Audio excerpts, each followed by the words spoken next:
Euzu billahi mineşşeytanirracim. Bismillahirrahmanirrahim. Allah Teala hamd sana Peygamber sallallahu aleyhi ve sellem'ge, aile tavabatlarga, azvaj mutahharlarga durus salamlar bolsun. Biz o'tganki darsda İmam Navi rahmetullahi alayhinki qarilarning adab qoidalari degan kitobidan qiroatning adab qoidalariga oid 6-bobdan o'qigan.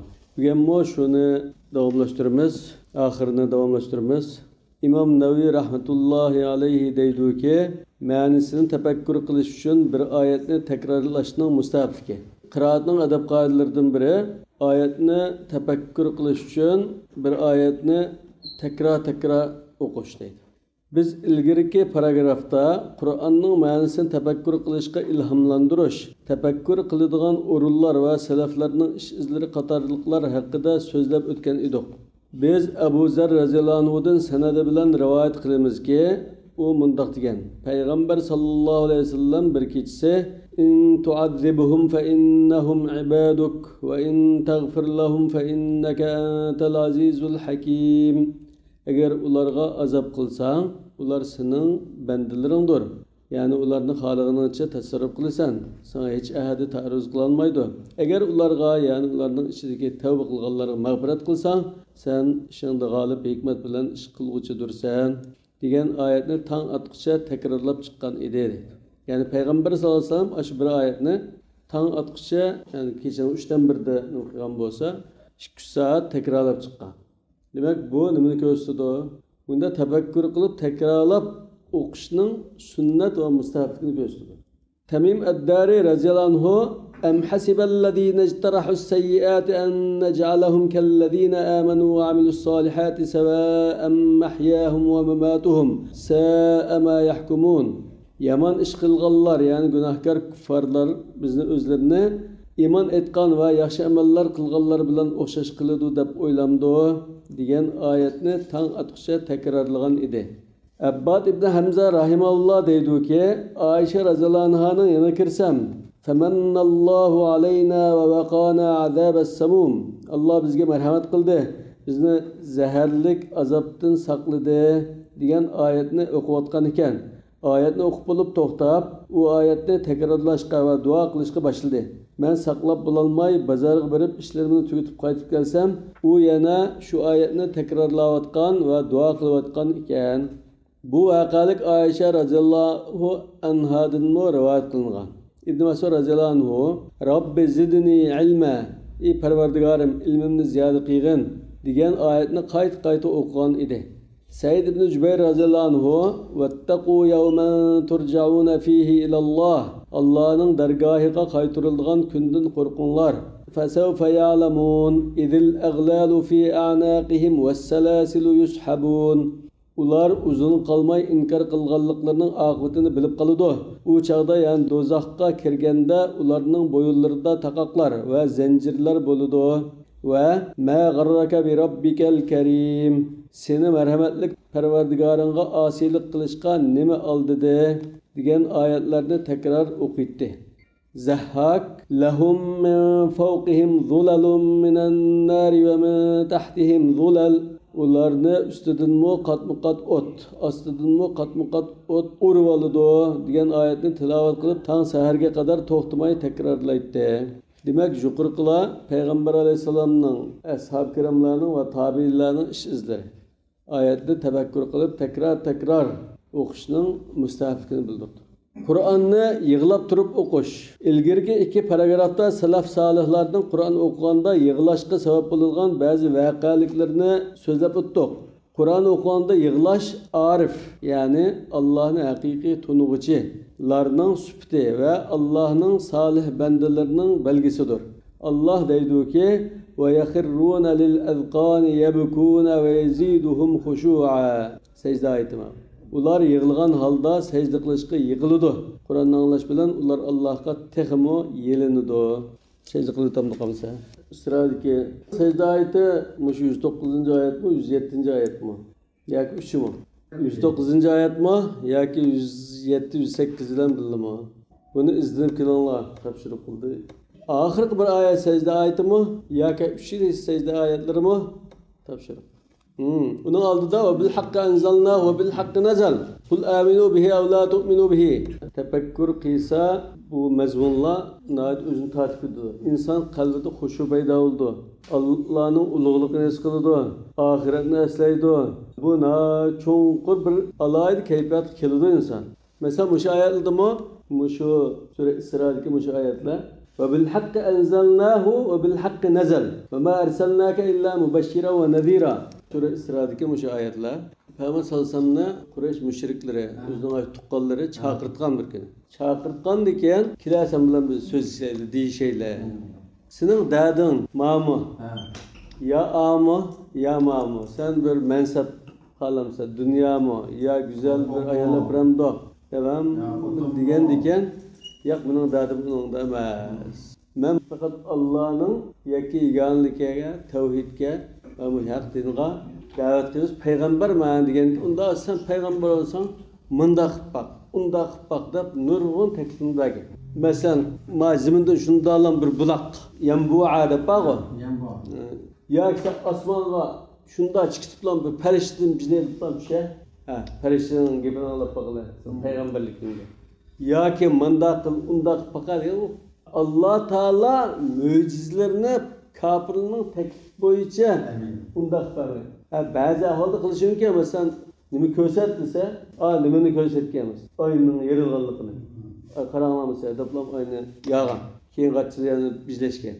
Uningdan boshqa ahvolda u mo'jizgan u kafirning nimasi bo'yicha kimlar agar kelsa, u chaqda iymon etmasa, gumban qiliblam shu boshqa tamot qavmiga tushgan, azob tushib ketadi, ishcha topildi. Şunlardan bir yerde ona bil hakkı enzelna ve bil hakkı nezel. Yani bu Kur'an-ı Kerim ona ebedi mucize. Bunu Kur'an-ı Kerim'den zaten Kur'an Allah'ın kelamını bildi bular. Bildi. Bana bu mucize bana tumamdı. İman etmezseler. Ve ma ersenlake illa mubashira ve nadira. Agahlandırıcı ve bişaret verici. Kılıp üyet toplu. Agahlandırıp koysa bişaret verirse. Kana iman eğitim de etmezdi o yüzden. وقرآنا فرقناه لتقرأه على الناس على مكث ونزلناه تنزيلا. Mş Kur'an'ın Allah'a dikini bayan kılıyordu. Yani bıraklan düşmey bu gönlüne düştü o. Bir neçe ayetten bir neçe süreden müminlerin imanını çıngdap küçeytip mağdağına önde düştü. Kul aminu ve la tu'minu bih. İman etmemse o anlaşır. Peki ilgirkiler kadar kılta innellezîne utul ilme min qablihi izâ yutla aleyhim yakhirrûne lil azqâni succeda. İlgirkilden Yahudiler, Nasaralı'dan Allah'ın ayetleri tilavet kılıngan çağda ular derhal Allah'ın ayetlerini ulug'lar. Özünün to'liq teslimiyet qilganligini ifodalab qattiq secdega sho'ng'iydi deydi. Yakhirru degan ashida sho'ng'ishni ko'rsatdi. Undagi bu secde ayeti aslında secde qilganini madilganda ko'pincha yoki secde qilmaganini ayblaganda secde oyatlar bo'ldi. Buldum dediki ve yaquluna subhana rabbina. Mana Allah Taala hamma nuqsondan hammamizdan pak deydi. In kana va'du rabbina lamaf'ula. Allah Taala bizga bergan va'da cho'qim amalga oshguchi deydi. Yani ta'kidlama ve yakhiruna lil azqani. Bular yana yuzchilab sho'ng'iydi degan. Yakhiruna lil azqani degan yuzchilab sho'ng'iydi degan. Yani secdege baş koydu demek için. Derhal yani tiz boğalıkını gösterdi. Yebkun jığılgan halatlarda ve yeziduhum huşu'a. Bu tekimi bulunu huşu cihetin ziyade kılıdı. Bundan ki silah ilgirki dek bolsanı buldu. Bunda bulamadığınlar demek için. İmam Nevevi rahmetullahi aleyhi deydi. Bu vakti gelgen hadisler ve salaf salihlarının iş izleri nahayet köptür. Biz misal sütüde az bir kısmıgıla işaret kılıp ötümüz. Resulullah sallallahu aleyhi ve sellem Kur'an'ı yığılap durup okunlar. Eğer yığı gelmese zor mu zor yığılanlar degen. Bu senedi zayıfrak ediyiz. Lekin de seyyidisli var. İmam Nevevi seyyidisi ekelse takımı yakşı buldu de. Lekin bu mezmun bağıgaçka yadır kelgeni de ketken buluştu. Mesela Abdullah ibn Mesud radıyallahu anhu rivayet kılan bir hadiste Seyyid Bukhari'de Peygamber sen Kur'an'ı oku dedi. Bu Kur'an sizge nazil olgan tulsa ben sizge okup da mesela ben başkalarından anlaşını yaxşı görmeye dedi. فَكَيْفَ اِذَا جِئْنَا مِنْ كُلُّ اُمَّةٍ بِشَهِيدٍ وَجِئْنَا بِكَ عَلَى هَؤُلَاءِ شَهِيدًا diye gelgen çağda toxta dedi. Şunda qarasam, yani Abdullah ibn Mesud radıyallahu anh deydi. Şunda qarasam, iki gözden yaş taramlağı ötüp deydi. Demek o jığlaş işlemezse onda seyyidisi var. Onda Hazreti Abu Bakır'ın anısını tutup koyun. Hazreti Ayşe'ge namaz o'qib bersin, jamoatni imom bo'lib degan chog'da atam Abu Bakr namozda yig'lab ketgan odam dedi-ku. Ha, dalilicha. Umar radhiyallohu anhu kishilarga bomdod namozi o'qib berdi. Namozda Yusuf surasini o'qib, yoshlari o'qirak so'ngiga eqib tushgandek darajada yig'lab ketdi. Yana bir rivoyatda Umar radhiyallohu anhu namoz o'qitganda shunday qilganligi rivoyat qilindi. Bu Umar radhiyallohu anhuning qayta-qayta shunday qilganligini bildirdi. Yana bir rivoyatda Umar radhiyallohu anhu yig'ladi. Uning yig'isini hatto oxirgi sabtkilarmi angladi deyilgan. Abu Raja Alloh unga rahmat qilg'ay, men Ibn Abbas radhiyallohu anhuning yig'isidan ko'zlarining ostida qurib ketgan bo'qishdek iz qolganligini ko'rganman degan. Yig'langan yoshning izi, bunda saqib tushgan izini ko'rgan deydi. Yana Abu Salih rahimahulloh deydi-ki, Yamanlik bir to'p kishi Abu Bakr radhiyallohu anhuning yoniga keldi. Sahobalar ularga Qur'on o'rgatsa, ular yig'lashga boshladi. Abu Bakr radhiyallohu anhu biz mushundaq yig'laydik dedi. Hisham rahimahulloh deydi-ki, men Muhammad ibn Sirinning namoz turib yig'layotganini anglab qolatdim. Salaf solihlarning bu mazmundagi ish izlarini sanab tugatgili bo'lmaydi. Shuning uchun biz mushunchilik ko'rsatish va uqtirish bilan bo'ldi qilamiz. İmam Ebu Hamid G'azzali deydi-ki, Qur'on o'qitib yoki anglatib yig'lash mustahab. Uningga erishishning yo'li Qur'ondagi kuchli tahdid va ogohlantirishlarni, va'da va majburiyatlarni, o'zining bu jihatdagi kamchiliklarni o'ylab, qalbda g'am qayg'u paydo qilishdir. Bularni o'ylabmi kishida Allohning yaqin bandalarida paydo bo'lgandek g'am qayg'u va yig'i paydo bo'lmasa, uningdan mahrum qolganligiga yig'ilsin. Chunki bu qayg'urolmaslik va yig'ilolmaslik eng cho'ng musibatdir. Demak, Imom Abu Hamid G'azzali Qur'on o'qib davomli bo'lmasin, ba'zidami yig'layolmaydigan odam bo'lsa, qanday qilishini ko'rsatib qo'yibdi. Birisi faqat yig'izlari kelmaydi menga, hech yig'i kelmaydi Qur'on o'qisam. Bu boshqa yig'lab ketadi ekan, shuni yig'lamdiganda deydi-ku. Unda olsa sen Qur'onning ma'nosini o'ylab yig'layanmisan, shu yig'i kelmaganliging bir musibat, shu musibatingga yig'la demak. Qur'onni tartil qilib o'qishning mustahabligi. Qur'on o'quvchi Qur'on Karimni tartil bilan, ya'ni dana-dana ochiq o'qishi lozim. Ulamolar Qur'onni tartil bilan o'qishning mustahabligida birlik kelgan. Alloh taolo aytganki, "Varattilil Qur'ana tartila." Qur'onni tartil bilan o'qigan. Yani tartil degan Qur'onni har bir kelimasini dana-dana tajvid qoidasiga rioya qilgan holatda marvoyatda endi o'qishni ko'rsatdi. Sahih hadisda Ummu Salama radhiyallohu anhaning payg'ambar sallallohu alayhi vasallamning qiroati dana-dana uch qiroati deb sifatlaganligi kelgan. Abdullah ibn Mughaffal radhiyallohu anhu men payg'ambar sallallohu alayhi vasallamning Makka fath qilgan kuni tugisining ustida o'tirib Fath surasini ullik üzüp qiraat qilib o'qiganligini ko'rgan deydi. Inna fatahna laka fathan mubina. Daldan aldirmay o'qiganligini ko'rgan demak. İbn Abbas radhiyallohu anhu Qur'onni tartilsiz to'liq bir tamom qilganimdan bir surani tartil bilan o'qiganim menga so'nlikrakdir degan. Mujohiddan biraylar namozda Baqara va Ali Imron suralarini o'qidi. Yana biri Baqara surasini o'qidi. Vaholanki ularning namoz o'qishga ketgan vaqti o'xshash, ruku sajdalari va o'ltirishlari o'xshash. Bu ikkisidan qaysisining qilgani afzal deb so'ralganda, u Baqara surasini o'qiganning afzal deb javob bergan. Ikkisi 2 soatda namoz o'qibdi. Birisi Baqara surasini o'qibdi, yana birisi Baqara va Ali Imronni o'qibdi. Uning ruku qilgan, tashahhud o'tgan, sajda qilgan vaqtlari o'xshashgan. Fakat bu bir sürünü okuyan vaxtda sürünü okudu. Demek bu az olsun süpetlik okuyan özel demek çeker. Kur'an'ın haddinden ziyade tez okuşumu çeklengen. Sahih haberde bir kişi İbn Mesud radhiyallohu anhu'nun yenir kilip men mufassal bo'lgan surlarning, ya'ni mufassal surlar Hujurat surasidan Vannas kadar. Yoki ba'zida Qaf surasidan mu deydi. Mufassal degan qisqa surlar demek şahidi. Her aralıkta bizden Bismillahirrahmanirrahim ayrılık o, fasil oldu. Aynı fasilden tez tamam bo'lgan surlar demekçi. Yani bu Ulumul Kur'an'da mufassal surunu Hujurat'tan Nas kadar dedi. Bazı alimler Qaf surasidan Nas kadar dedi. Yani 4 para etrafında. Men mufassal bo'lgan surlardan hammasini bir rekatda o'qiyman deganida Ibn Mas'ud uningga she'r o'qigandek o'qiydigansan-da. Shunday kishilar borki, ular Qur'on o'qiydi, lekin Qur'on ularning bo'g'izlaridan o'tmaydi. Ya'ni dillariga ta'sir qilmaydi. Mishyadan miyaga tushmaydi demak. Kur'an qalbga ta'sir qilsa va dilga o'rnasa, ondan manfaat qiladi dedi. Ulamolar ma'nisi tafakkur qilish va boshqa sabablar tufayli Qur'onni tartil bilan o'qish mustahabdir. Shuning uchun Qur'onning ma'nosini tushunmaydigan ajamlarning, ya'ni g'ayri arablarning Qur'onni tartil bilan o'qishi mustahabdir. Chunki tartil bilan o'qish Qur'onni ulug'laganlik va hurmatlaganlikdir. Qalbga texmi ta'sir qiluvchidir degan.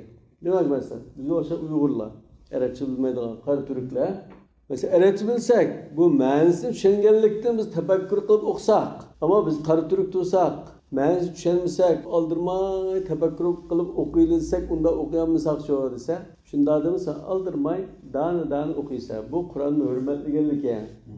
Yana birsam-da, bu sen ma'nosini tushunmasangmi, bu ilahi kalam bo'g'achqa sana yana bir xil ta'sir qiladi.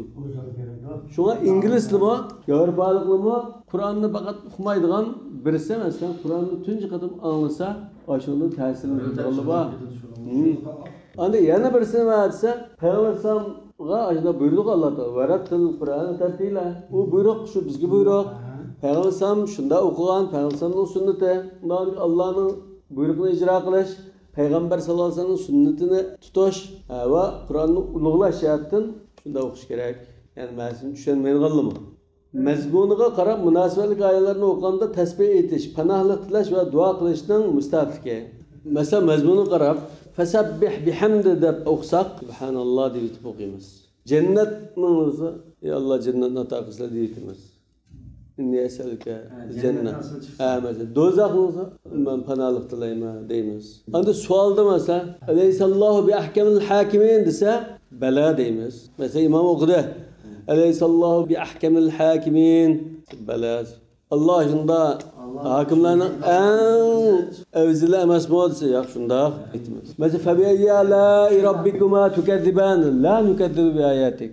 Payg'ambar Surat-ı Rahman'ı okungan çağda sahabelerge bizim tutduğunluğu qanda dese bu periştiler bunu ifade edildigende bular tabi'i alai rabbikuma tukazziban degan ama insan cins qilayotgan xitob inson va jinlarga jinlar periştiler la nukazzibu bi ayyi alai har qanday ne'matingga biz tanmaymiz yolg'on chiqarmaymiz debdi.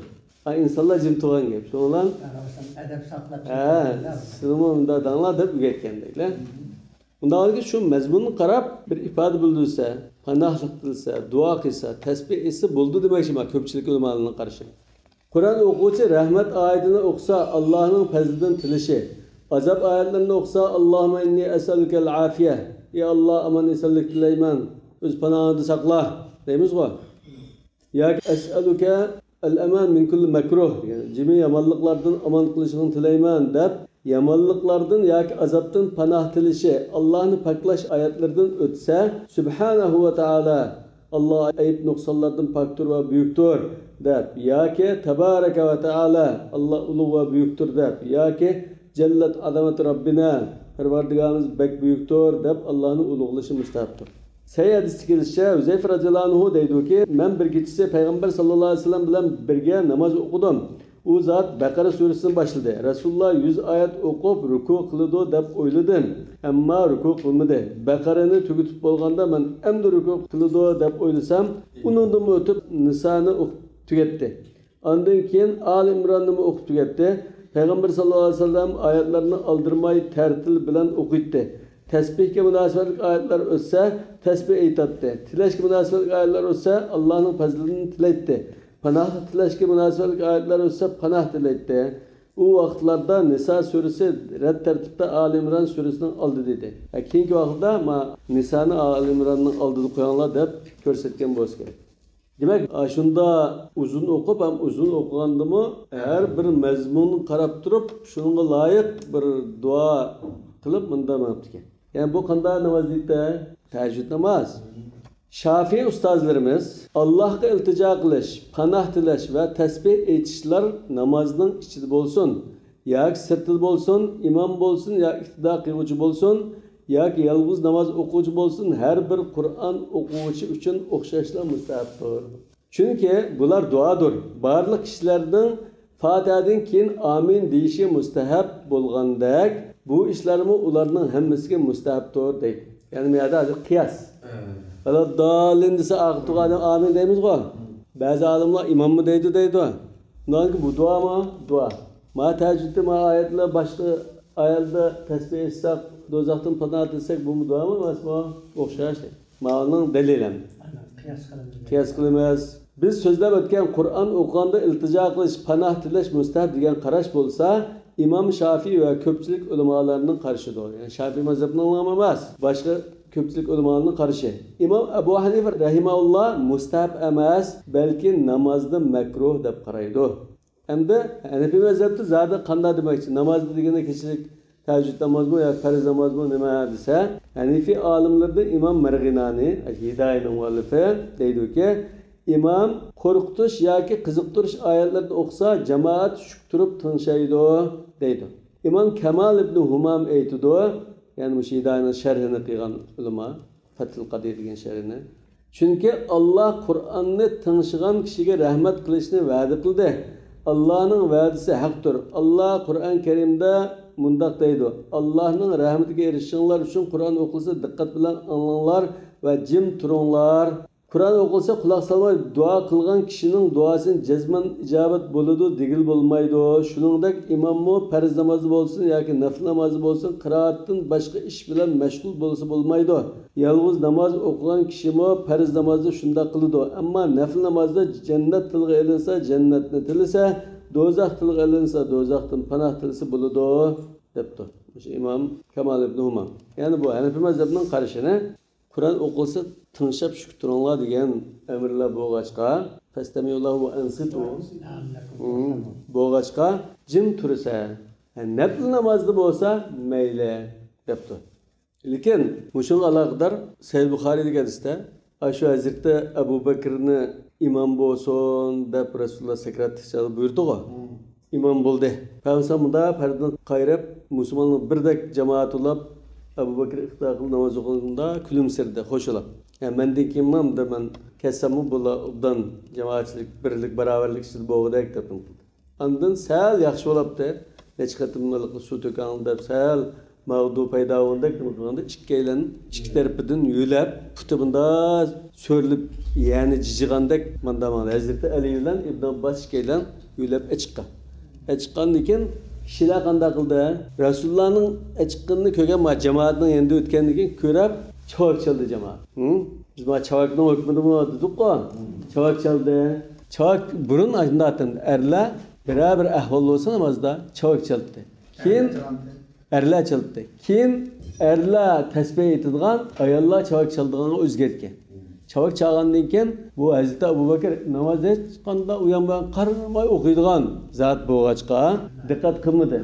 Fakana la yaltafitu fi salati. Diqqat qilmadi. Yana Çavak çeliverdi bular. Ahire nima bo'lgandan deb shunda qarasa Rasululloh endi tug'dak. Tug'andan g'achchida Rasululloh ko'rgandan o'rinni bo'shlab, oqib shunda dajay deb turishiga Rasululloh jan turiverdi deb ishorat qildi. Ishorat qilgandan Hazrati Abu Bakr qanday qildi? Namozda turib Alloh taolo hamd etdi. Ya'ni Rasululloh buni jan turiver imom bo'l bizga deb tug'izganligiga bu bir cho'ng bir fazilat bu.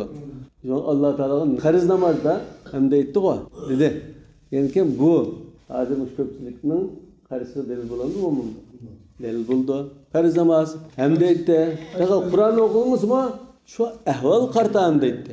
Köpçülükning qarshisi delil bo'lgan tarafi farz namozda turib alhamdulillah Allah qo'lni ko'taradi.